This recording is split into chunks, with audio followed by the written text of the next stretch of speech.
due to coronavirus in March of 2020. Likely you knew how to wash your hands. And likely you already washed your hands several times a day. Then the incessant reminders to wash and the proper hand washing signs took over, and you had to remind yourself on the bits you had gotten lazy about in your routine. Always, every time, rub the back of one hand with the palm of the other. Always get under the nails. Always use the whole 20 seconds. Don't let routine lull you into lax habits. This work is the same. It can feel like a lot of routine, but relaxing into that routine makes room for the status quo, and that just ain't enough. When leaning into this work, we need to apply the same diligence that we apply to hand washing during a pandemic. In this book, you will learn what to do and how to be, but you will be compelled to action by your own sense of self rather than being convinced or directed by the text. I'm not here to convince you. My expectation is that if you are at the point of wanting to call yourself an ally and wanting to know how to be an advocate for others, you are convinced that there need to be changes. I give you the information you need to find your own reasons to act.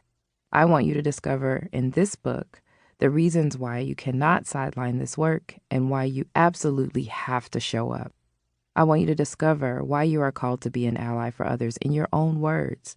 That way, when someone asks you why it matters, you can speak from a place of candor and vulnerability that gives depth in life to why this work is important.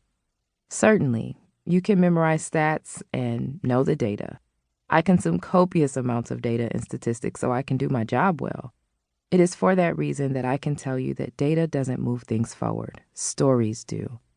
People who are motivated to action by cause, by purpose, by excitement, by infection, that's what makes change. When people feel it. This book is going to lean into the parts of the work that gets into your bones. There will be emotion. This work is, after all, about our humanity, our lives, and how to make room for the survival of us all. That said, there's a lot of emotional and difficult history and background in this book. I want to establish some ground rules to help you move through it and get the most out of the material presented. First, do not take anything in this book personally. Everything in this book is useful, but you have to put yourself in the state of mind where you're able to receive it and be present to the message without being consumed by your personal response. This is not to say that I want you to be numb. Rather, feel your feelings and take a break if you need to, but do not stop. Almost everything in this book is about identity, so at times it will be easy to see yourself in the material and get offended. Push those feelings aside. Take a walk if it helps. Keep in mind that these topics are things that we typically dance around.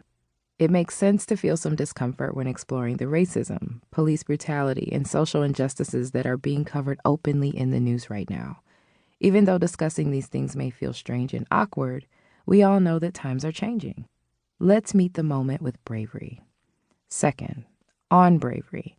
It is essential for inclusion and anti-racism work. Usually for us to be brave in a space, we need a sense of confidence about our identity and a sense of purpose.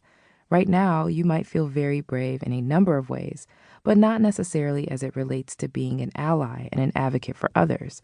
That's okay. Bravery is a muscle that can be built, and this book will help you to build it by learning what being an ally means and how to identify behaviors and habits for yourself that communicate your bravery and confidence to others. You will develop the confidence you need to be brave. As you move through the chapters of this book and identify your own sense of purpose for leaning into this work, your bravery will strengthen. Third, we are all on the same team. Racial equity, dismantling systemic oppression, physical and psychological safety, and creating an inclusive world require teamwork. If you want any of those things, then we are in this together. Right now, you might not be sure you understand the obstacles that keep people from having racial equity, feeling safe or included, or why people face systemic oppression. That's okay.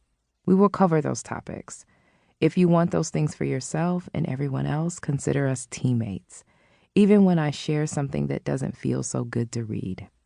Fourth, inclusion and diversity work, which includes anti-racism work, consumes energy and makes you think.